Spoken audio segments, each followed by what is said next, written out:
মার্কিন president Donald Trump তার চলমান মধ্যপ্রাচ্য সফরের অংশ হিসেবে সৌদি আরবের পর এবার কাতার সফর করলেন। এই প্রথম কোনো মার্কিন প্রেসিডেন্ট আনুষ্ঠানিক রাষ্ট্রীয় সফরে কাতারকে গন্তব্য হিসেবে বেছে নিলেন।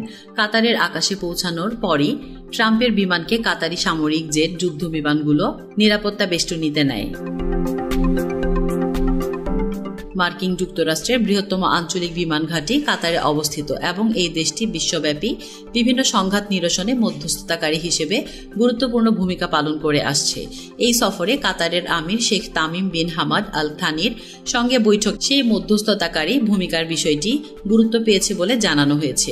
বৈঠক শেষে দুই নেতা ঘোষণা দেন যুক্তরাষ্ট্র ও কাতারের মধ্যে এক ঐতিহাসিক বাণিজ্য চুক্তি হয়েছে, যার মাধ্যমে আগামী কয়েক বছরে মোট $1.2 ট্রিলিয়ন অর্থনৈতিক লেনদেন হবে বলে আশা করা হচ্ছে।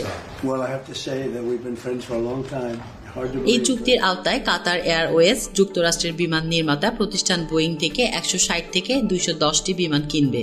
আগামী 7 বছরের মধ্যে এই বিমানের উৎপাদন সম্পন্ন হবে বলে জানানো হয়েছে।